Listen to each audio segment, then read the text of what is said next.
Right. Hi, everyone. Welcome to the Weave in the Trenches webinar. As you know, this In the Trenches series is specifically me meeting with people who are working in the trenches every day. I'm super excited to have Kelly Cronin with us today. Kelly has been in the veterinary space for over 30 years, has awesome background. I'll let her introduce herself a little bit, and then we'll go from there. Kelly, why don't you introduce yourself? Thank you so much. Absolutely. So my name is Kelly Cronin. I am a VTS in emergency and critical care. And when I started getting a little bit knee deeper into the management aspects of veterinary medicine, I decided that I didn't know anything about management. So I went back for an MBA and a professional and human resources certification. And I've been in veterinary medicine for about 30 years, just like you said. And in kind of every aspect of veterinary medicine. So I started as a volunteer, worked my way through being a veterinary assistant and a veterinary technician, became licensed in the state of Alaska and then Wisconsin and New Mexico, and really, really loved it. So I kept going on and became a VTS, and now I do multi-site management, so a little bit of really consulting with those practices to make sure that they're optimizing everything that we possibly can, and certainly to make sure that as much as possible, we can really create a client service aspect that is unique to that location and unique to that clinic, and create a situation where we have repeat clients, which we're going to talk about today. Awesome. So as everyone can tell that's watching this, we've got a depth of knowledge that's going to come in. Our first In the Trenches webinar for vet was customer acquisition, patient acquisition, and how to go about that, strategies there. So if you haven't seen that, feel free to check it out. It's on our site as well. This one is specifically dedicated to keeping patients and customers active. How do we keep them in the practice? How do we keep them coming back? How do we build that relationship?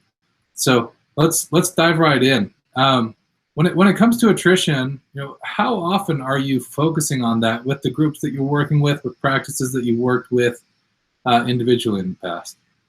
So that's a really great question. And I think a lot of people look at attrition as something that, every month or so you pull a report and you take a look at how many clients are repeat customers and how many new clients you have and things like that. And you look at it as more of a KPI or a key prognostic indicator. What I would say is that I think that we have to focus on minimizing attrition with every interaction.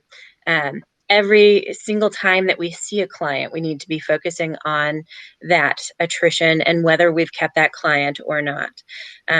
So clients who know you don't leave you. And one of the things that we can absolutely do is make sure that our clients know us and that they feel that connection with us each and every time that we see them. And then we can make sure on the backside, by sending out the post-appointment surveys, that we're actually doing everything in order to keep those clients really attached to us. I wanted to go through a really quick example. It's not a veterinary example, but I go to a very expensive dentist. I actually found them on Groupon because I'm a huge saver of money. But what I'll say is that going to that very expensive dentist, when I first went there, they made us instantly family. So the owner came in to say hello within an hour of arrival. He bonded with me almost immediately over a UW-Madison sweatshirt. Sent a text to confirm the appointment. They checked in with me after the appointment. And every time they answer the phone, they actually know that I'm the one calling and they know exactly what I need. And that's part of why I really love the Weave system, is because of the fact that when you have clients calling in, you actually can identify who that client is and pinpoint some of the needs that they have so that you have that really firm touch point every single time that you're seeing them. And so what I'd say is that, really talking about minimizing attrition in your practice, that needs to be an every single time you see a client type of assessment. Definitely. That's a really, really good piece of advice there. We often have like time periods that we're benchmarking things in, whether it's daily, weekly, monthly, and focusing on, those are good times to benchmark things. But if that's the only time we think about it and we're not looking at like the ins and outs of every single appointment, we're missing the boat there. It's really so true. When you think about it in medical terms, is it easier to apply the tourniquet or to give the transfusion after the fact, right? It's Uh, easier to stop the flow of blood or the loss of blood as opposed to trying to reinvigorate it. And I think one of the things to really keep in mind too is that it's so much more costly to get new clients than it is to keep old clients, right? So, yeah. for example, for Google AdWords in the state of Wisconsin for a variety of different clinics, it was $15 to $50 per new client through Google AdWords, and it was Mhm. about 110 per new client for everyday direct mailers or the mailers that you do through the post office. And with training my team and making sure that they're doing follow-up calls, we figured out that that was about $2 per client. If you look at the typical time spent in a month, either at our monthly training meetings and or in terms of just the amount of time that they spend doing those follow-up phone calls. Definitely, definitely. I'm going to pause this for 1 second, or we're going to be hearing my dog whining at my door for the entire interview. So hold on. Nice. I do feel like that may be good veterinary color, though. Yeah, he uh, he always knows where he can find me, and if no one else is in the house, he just comes down and barks at my office door until I let him in. So, um, yeah, that's really great advice. And one other thing I want to point out is, this is something where, I've owned dental practice in the past, and just general dentist. I'm not a general dentist, but that's what the practice was. But I feel like veterinarians and pediatricians and pediatric dentists have this opportunity to build a bond with their customers Mhm. that no one else really has, because you're taking care of something that I care very deeply about, right? Like if I take my pet to the vet, you're taking care of something that I care very deeply about. If I take my child to the pediatrician, you're caring for something that I care deeply about. Of course, I want to be treated as family if I'm going to the general dentist myself, but you like you said, focusing on the interaction, making them feel like family, making me understand as the person who's paying that you're taking really good care of the thing or the person that I care about, that's going to minimize attrition. And I love that you pointed that out as a transactional thing, not necessarily a benchmarking. So really, really great advice. As far as practices you've worked with, um, is this something that people are either really good or really bad at, or do you find that people get better at it as they focus on it? Anything that you work on, anything that you give your 10,000 hours to is going to be something that you're really good at. I have a ton of introverts that I have worked with, and I will tell you that introverts gravitate towards veterinary medicine. There is nothing more appealing to an introvert than being in a field that from the outside looks like you're only dealing with dogs, right? Mhm. So you get a ton of folks who are really introverted and really, really caring. And so if you can bridge the gap between their comfort level in talking to clients and the amount that they actually care for the patients, that's really where you're going to get a lot of bang for your buck. And so one of the things that I've really focused on is making sure that I'm doing some training with them so that they're not just relying on an inherent um, ability to do good customer care. And what I will say is that I also really make sure that when I'm hiring someone who maybe doesn't seem like, um, somebody already coming from a place of customer service, that I'm going to make sure that they're really fit for that role. So let me talk about training first, and then I'll delve into the hiring aspect of it. But in terms of training, I do a lot of call recording. I like to utilize those calls to work one-on-one with individuals, especially after a really tough situation. So I'll utilize those call recordings in order to pull someone aside and say, hey, like, you did a phenomenal job working with these people. However, here are some tips and tidbits to make sure that that goes a little bit smoother in the future, right? You never want to make them really nervous about taking a phone call, but you want to give them the tools to take the next one. And then I'll utilize those call recordings in meetings as examples. And I like to keep a bank of call recordings so that I can put together a training program for new receptionists. So any new client service rep who might come into my fold would have an opportunity to really go through these different recordings to say, okay, here's a really good example. Okay, here's a really bad one. Okay, let's look at how this person really made that client feel heard and feel trusting and feel trusting to the clinic and really buy into what that team member is saying.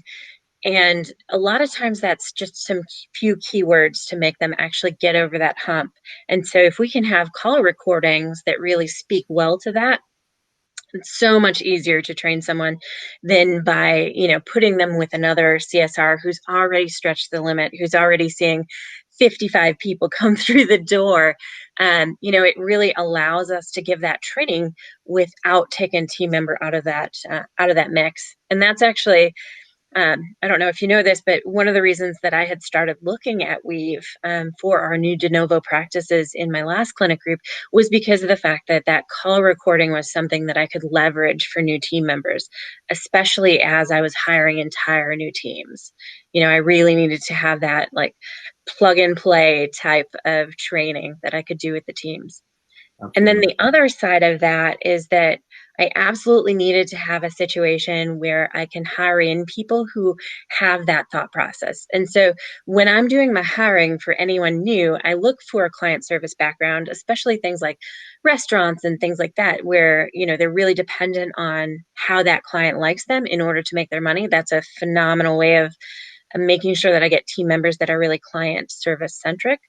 And then I also look for what they do in terms of medicine. So generally when I'm hiring someone new into that role, I'm really looking, hey, do you have pets? What does their medical care look like?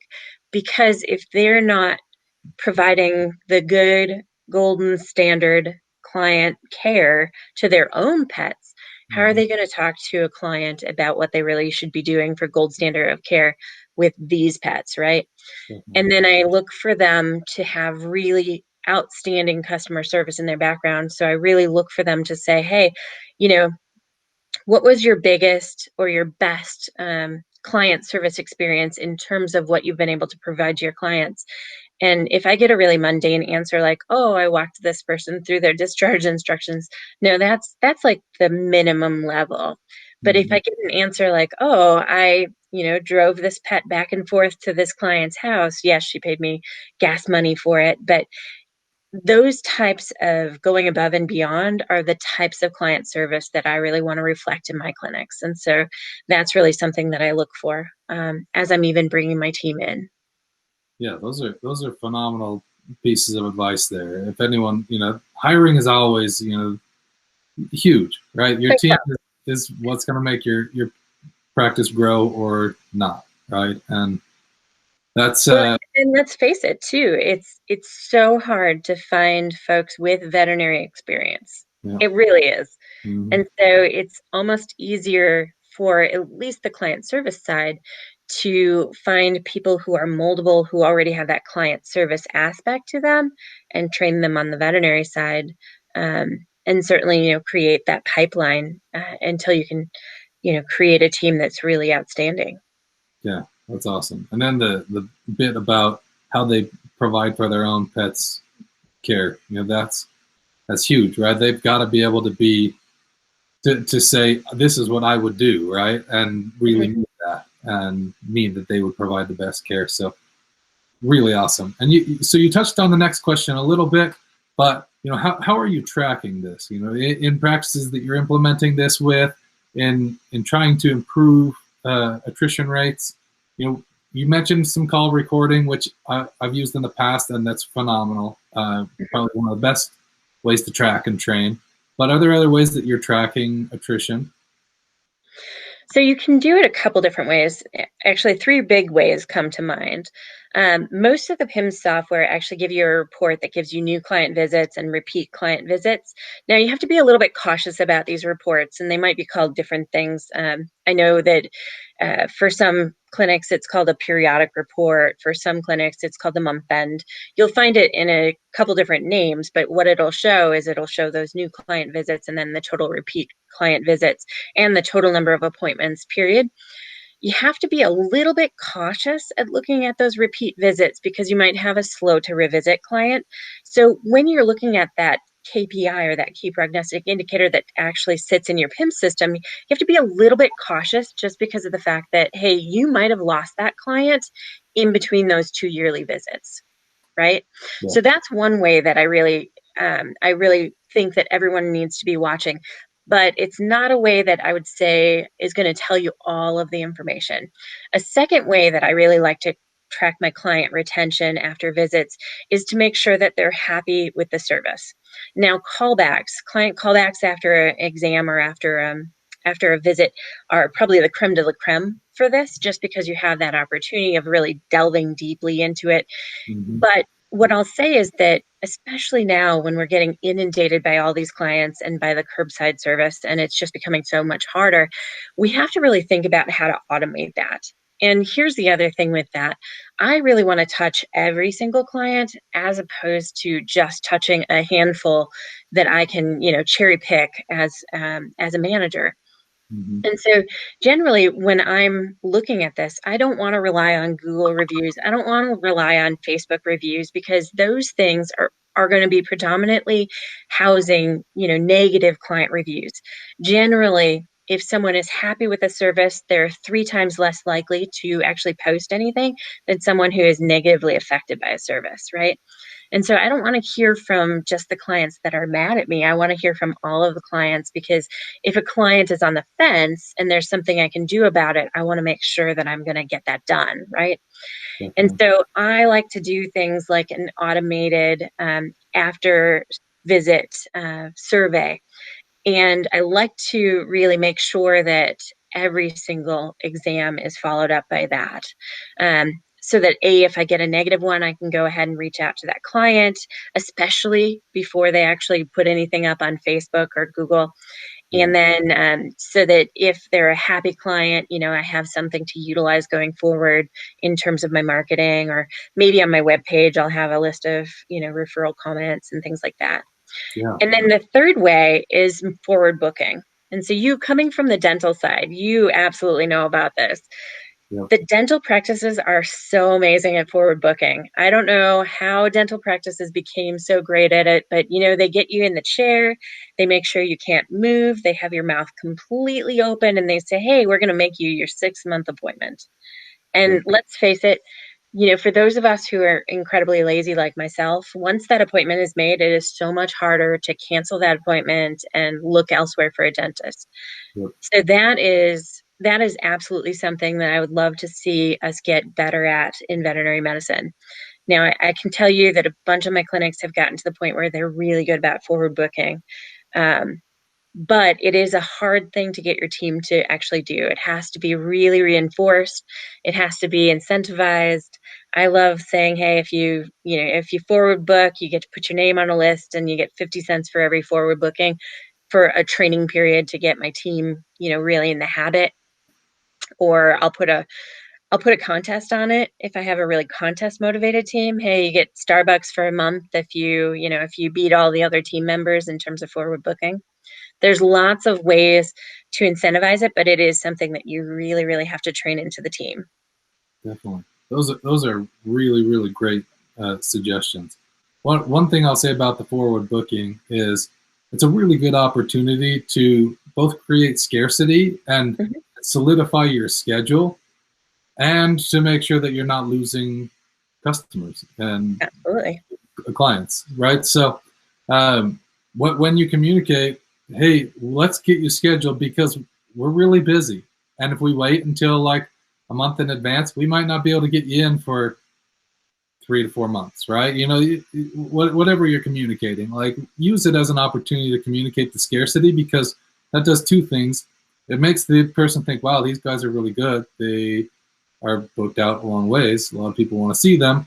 And number 2, they're going to schedule, and like you said, very unlikely to cancel that. So now the biggest thing with the forward booking is that you need a really savvy system when you do your forward booking because of the fact that when you schedule out a year in advance, if you don't remind that client in the right way and in the right cadence, you are absolutely going to have a booked appointment that is unfortunately not going to show up. And so we talk a little bit more about no-shows in another question, but that again, it's another reason that I sought out a really savvy system like Weave, because of the fact that I needed to be able to text my clients ahead of time, make sure that they were going to come, make sure that they had the information. Because let's face it, if you've only been to a clinic once, you're probably going to need GPS directions if you're anything like me, Yeah. right? So if you send them a text with clickable GPS directions and a clickable phone number, you can A, make sure that you're the first one who hears about it if they can't make it, and B, make sure that they can make it and that they don't get lost. Yeah. And coming from a marketing background, lots of people navigating to your business using Google Maps is a good signal to So people great. that you're popular, right? Like Yep. they see a bunch of people navigating to your business.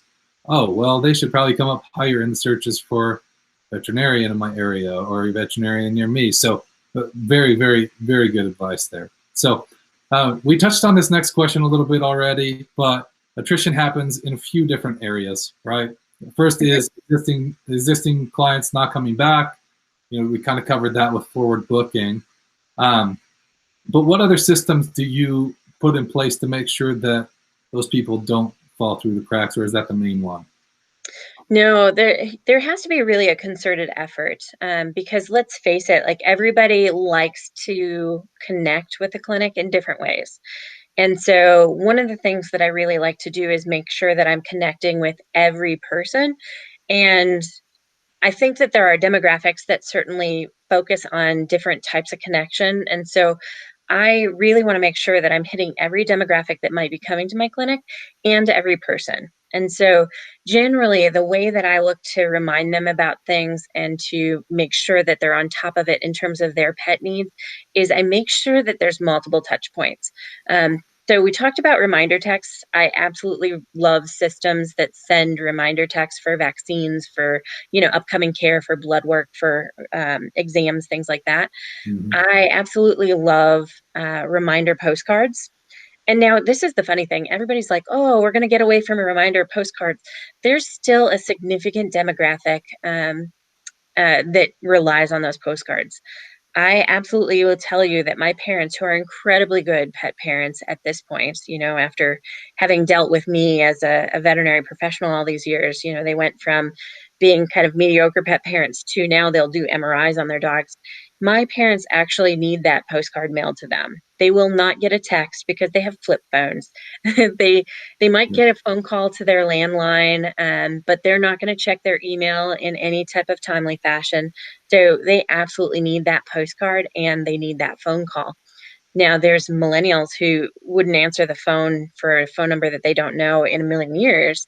And so they absolutely need those reminder texts and they need something that's really interactive. So potentially even a reminder text with an automatic booking system, right? So if you have any type of online booking, just putting that link right into your reminder text so that they can book online and so that they can, do it all at 2 o'clock in the morning in between watching episodes of their favorite show on Netflix. They need to have something that comes straight to them, is really a one-stop shop, really easy. Now you come to, someone in the middle, they might need that email. And then the other thing with that is that when you have multiple touch points like that, you can actually stagger them so that, potentially you're catching someone with an email before you send a reminder card. And a lot of the PIM systems or the practice management systems out there can actually trigger or not trigger a printed reminder card, which is the most expensive way of reminding them based on whether they have that appointment already set. Mm-hmm. So let's say you send a reminder text and an email, which are virtually free to your clients, and let's say they make that appointment right away, then your PIM system wouldn't trigger a reminder card that gets sent to them and costs 53 cents plus the printing. And so you can really maximize what you're getting done in terms of touching every single client without maximizing your budget as well, right? And what I'll tell you is that I actually tracked this in one of my practices just for, just to know. And when I instituted an email system that email pinged 45 days before, 30 days before, and then pinged a postcard at 15 days before, I actually dropped my postal charges by 2/3 for that clinic. Wow. That's So that's a good savings over the year. definitely, definitely. And that's, like you said, multiple touch points, understanding who your demographics are, what they're going to respond the best to. Yeah, super valuable in making sure that our active clients stay active, right? Absolutely. So there's another point of attrition that sometimes people don't think about as much, but that's, you know, someone that's got an appointment scheduled, they call either a couple days in advance or sometimes last minute, and they don't get rescheduled, right? That's someone that's not scheduled in the future, very high likelihood of becoming inactive in the practice, right? Mm-hmm. What systems do you put in place to make sure that those people get back on the schedule, or make sure that that doesn't happen in the first place? Well, I think we talked about this just a little bit in the previous one, just making sure first and foremost that no shows don't happen in the first place.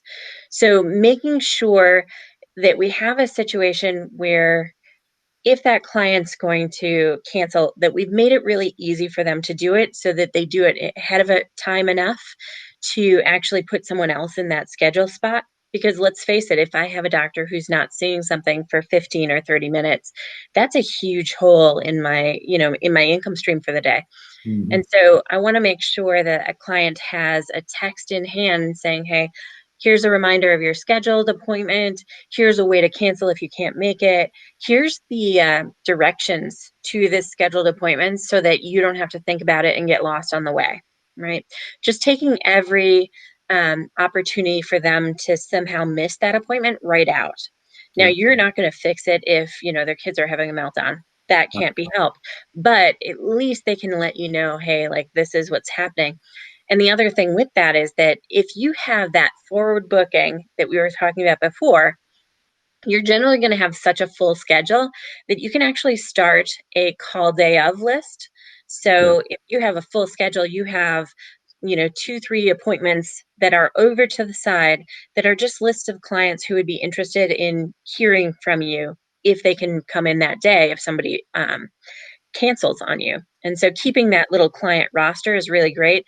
And one thing that I'll do is I'll generally give a 10% discount to the folks on the client roster for coming in, just because, they're really like, they're coming in on a last minute phone call.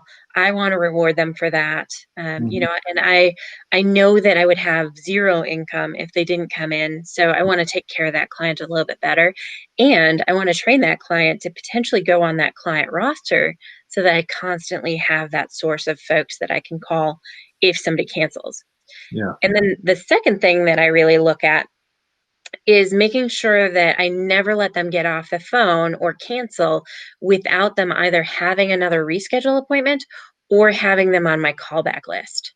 Yeah. So my reception team is always trained that you have one of two choices. You can either reschedule their appointment or you can put them on a callback list. Mm-hmm. And that way we can always make sure that that appointment is not slipping through the cracks. Now, I'm a huge fan of actually giving them kind of cautionary tales. And one of my favorite cautionary tales, maybe not favorite, it was rough for this dog, but it was probably one of my favorite clients because of it, and one of my favorite patients because of it. Big, happy chocolate lab. Um, it came in for a neuter, really nice lab named Charlie. Its owner, Molly, brought it in a couple days. I think it was 2 days after the surgery. It came in for a swollen scrotum, or was supposed to come in for a swollen scrotum, probably just a routine swollen scrotum. She unfortunately didn't reschedule, or she canceled because of work, didn't reschedule because of work. She just didn't know what her schedule was. She didn't go on a callback list, unfortunately. And so by the time she called back again 2 days after that, the dog actually was white as a ghost. And Charlie unfortunately needed 8 units of blood. Right. Wow. And so I think that giving them kind of an idea of, hey, this is the actual patient impact that can happen if we don't do it well enough, can really give them a good reason for the why. I like to always make sure that my team knows why they're doing something so that they're just not learning how, but they really know how it impacts the practice, how it impacts the doctor, how it impacts them, how it impacts the patient. I want to make sure that they have a variety of reasons for doing the best practice that they can. Definitely. Those are, again, this is amazing advice. So I appreciate you taking the time to do this. One thing I wanted to mention, I actually did a similar webinar to this with one of our dental practices with the lowest attrition. And they basically, they said, as soon as you can, make sure that they're tied to someone in the practice. So they created in dentistry what they call a patient liaison, who, as soon as the person's scheduled, that patient liaison, and it could be actually anyone in the practice with the Weave system, sending out a text saying, "Hi, I'm Molly. I'm going to be your patient liaison. I'm really looking forward to your appointment, getting everything ready for it. Will you let me know if anything changes?" And then that person is committing to be there. They've got a connection. They know you're putting some effort into it and making sure that they're going to be there. And they said that that's almost minimized their attrition to nothing. And like I said, we measure a lot of dental practices at Weave as far as their analytics go, and they were the lowest practice that we have. So as soon as you can establish that connection, and you've already alluded to this in other questions, but as soon as you can establish that connection, get them connected to someone, so that they feel like they're already putting some effort into my appointment. So. And then everything else you said, I think, was spot on. So to put a tiny bit of a spin on that too, especially now where we are not seeing clients in our buildings as much, the more that we can humanize who they're actually dealing with, the less likely that they are going to go online and post some anonymous scathing review. They'll understand that person, really feel a connection. One thing that I absolutely love, and we've hinted at it, but I love the idea of that client liaison. It would be even one step further to do an introduction video that they could put the link into, just so that they can put a face with a name and really humanize that person and feel that bond, especially if you start talking about some of our team members. When we talk about our team members, they've been doing this forever. They love their patients. They got into it for puppies and kittens and the science, and they have such amazing backstories that those short little intro videos, 5 to 10 minutes, can really make a huge difference in terms of clients connecting with you. That's a great idea. Great. Yeah. And just texting that out and giving that to them, making that connection as quickly as possible. That's amazing. What do you find to be the most difficult aspect of keeping attrition low in all the practices you've worked with? I'm sure different practices have different struggles, but overall, what would you say the biggest difficulty is? I think training is honestly the biggest hurdle to really get over. And we talked a little bit about hiring for the right fit in terms of customer service. So you can identify that type of person who's going to be good in customer service. And I will tell you that everything else in terms of training is so much easier. I can train just about anyone to draw blood or hold a pet, but training someone on how to be empathetic and how to actually connect with the client in front of them, that's a really tough one. And training them how to be in rough situations, that's also very, very tough. And so I generally start in terms of training by making them understand why it matters, making them understand what every client brings to the practice and what every client actually brings to them. And so I generally start by telling them how much a client and a pet is worth to the practice. When we look at all of the different health elements that go into, an entire life of a dog or a cat, we're really talking about $5,000 to $8,000 worth of income, and that's a fairly healthy dog or cat. That's really just looking into, the preventatives and the yearlies and things like that. If you have any kind of emergency service or any kind of specialty service, it certainly ramps that up quite a bit.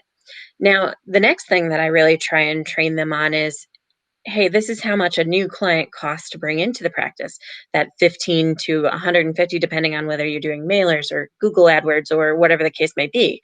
Hmm. And then I really go into how much the clinic actually costs in terms of per hour to keep the lights on. And Yeah. you can easily do this by just taking your profit and loss statement and dividing it out until you get to an hour of time.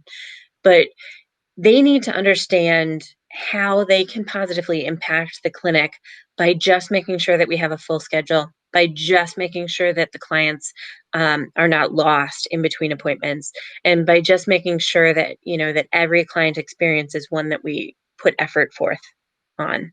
And I think that that's been a really impactful thing, just making sure that my team is really on board with the idea of, hey, every single client matters to us. It matters to us to the tune of, $5,000 to $8,000. Yeah, definitely. I totally agree. That's as far as changes you can make, that's probably the biggest one as far as minimizing attrition, but it's also probably the most difficult one to get in place. Sounds like you've got a really great system, and anyone who's watching this, pick and choose from this what you can take, but there's some really, really valuable things that have been said so far. Um, did you have something else you were going to say? Oh, I was going to say, one of the things that I will say is everyone is really busy right now. Use whatever you can to minimize how busy you are. So, really think in terms of recording phone calls so that you have a replicable training system. Really think about, recording intros so that your team isn't spending 10 minutes out at the curbside trying to introduce themselves, or your doctors aren't spending an additional 10 minutes on the phone introducing themselves. I'm sure you saw my video. I'm Dr. So and so. This is what we're going to be doing for your pet. It's making sure that we're working smarter, not harder at every aspect of our job that's really going to help us get through all of this busyness. Yeah, definitely. And like you said, use the busyness that you've got right now to get your practice to where you want it to be, right? This is Absolutely. and a season of abundance, gives you the opportunity to shape your practice into exactly what you want from it.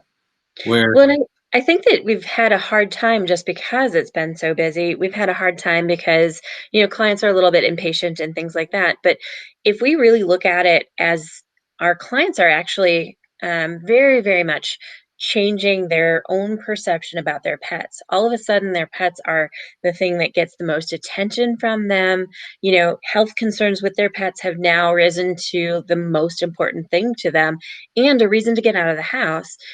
And so I think if we can ride that wave and create a whole, bigger stable of clients, this can actually help carry us through, especially if we have any recessions coming up in the future. We can really do a good job of making sure that we have a really good fodder for clients going forward. If we have the right mindset about it. definitely, I love that. All right. So aside from getting patients back on the schedule, are there Mhm. additional communications that you are using to communicate with clients and patients to let them know you care about them and keep them active in the practice? Absolutely.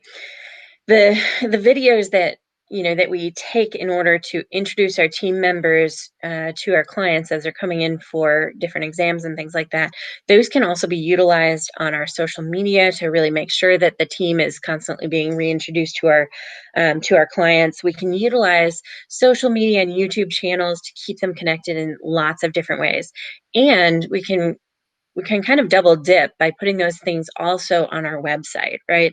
So one of the things that I would say is we're very, very busy. Utilize your collateral in as many places as you possibly can, and get your clients to come to your collateral by making it really digestible. So I like to make sure that I'm doing videos that are less than a minute or so, just because that's the attention span that we keep clients around for. And that's the attention span that all of our social media really favors anyways. And so if we can think in terms of, hey, we're going to do 1 minute videos, we're going to make it short, sweet, to the point. And here's the other thing. A lot of clinics are like, oh, we just don't have ability to do production value. We don't have anyone to edit the videos. I'm going to tell you straight away, clients don't like that anyways. They like off the cusp, really good, raw pieces of information. And then the other thing I want you guys to think about is really think in terms of that working smarter, not harder. So, for example, let's think about discharge instructions for just a second, right? Imagine that you've got your typical client, especially now that it's curbside. She's in the car. She's got this ridiculous, super happy lab puppy post spay. It's jumping all around the car. It's jumping from the front seat to the back seat, and you're trying to give them discharge instructions. And this dog is like trying to get into the kids' spilled jujubes, and the kids are sick of waiting, and they're yelling at each other, and the husband is texting, and all kinds of craziness is going on in her life. So you have a couple choices in terms of getting her those discharge instructions. You can tell her everything from 6 feet away through a car window and just scream at each other through your masks. You can send her an email that gives her all of the things that she needs to read through, and just, makes her think, oh my God, one more thing to do. Or you can send her a video link to discharge instructions. You can double dip by putting those same discharge instructions on your Facebook page, on your website, to really drive web traffic, get people interested, get people coming back, get people sharing. And you can go through all of that when, she's maybe ordering pizza later that night, or, when the kids are occupied by their favorite show and not in her hair, or, after the puppy's finally gone to sleep, she can watch those discharge instructions. And, or, down the road, a day or two, when all of a sudden they have some type of problem, she can refer back to that discharge instruction. Or if you have, one spouse picking up the dog and another spouse who actually manages the care afterwards, you can easily share it back and forth between spouses, or share it to both of them at the same time. It's just about making sure that you save your team time and you do the better thing for your clients. I'm just a massive, massive fan of recording things like discharge instructions or recording common questions, right? How many times a week do we get a call from one of our clients saying that they can't pill their cat? And Right. I will tell you, it takes me a good 15 minutes to walk through how to pill a cat. And frankly, I'm going to talk them through it, and they're probably going to do something wrong, and someone's going to get bit. So if I can show them a video so that they really understand how to do it before they ever try and attempt to, that's going to be way more impactful for my clients. They're going to feel like I've done a good job of preparing them. There's lots to that. Definitely. I love that. Right. Like we're so visual. Almost everything that goes viral on social media, YouTube, the internet in general is some form of short video, or occasionally you'll get like some sort of quote, but it's almost always a video that goes viral. People consume that so much easier. That's it. That's Yeah. really, And really. think about the times where we have negative client experiences too. That's something that we can leverage for those times as well. Say a client is upset because they had to pay an additional $15 for an e-collar. Well, if there's a short video that you've made through your clinic discussing all of the issues that can happen without an e-collar on and why that e-collar is important, and hey, we're selling you this e-collar to make sure that we've protected the work that we put into this, all of a sudden that client, not only that client, but every other client who's looking at those negative reviews, making that decision as to whether you're a good clinic to visit, has a good idea of, hey, this is why we've done this. This is how it's impactful for our clients. This is how it's gold standard of care. And I kind of guarantee that they're going to put more faith into a well done reply video Mhm. than they might into, a 15-page reply that they'd have to read through. Yeah. And I think that instead of it looking like you defending yourself, it looks like you informing the rest of the clinic, or the rest of the clients for that clinic.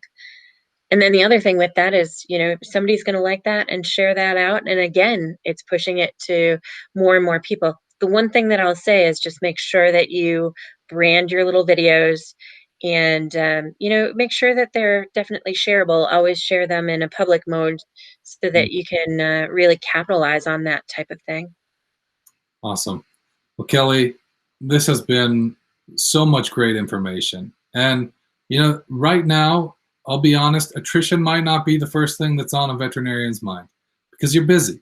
You got a lot of people who want to get in, but it's something that should always be on your mind because you can either start to weed out clients and patients that are not as great, or you can build your practice to be even bigger.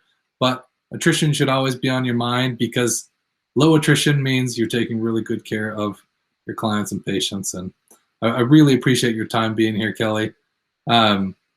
If you haven't learned anything from this, you might have been sleeping. There's really, really great information. So go back and watch it again if you didn't learn anything. But Kelly, thanks for being on In the Trenches. Thank you so much. Have a great night.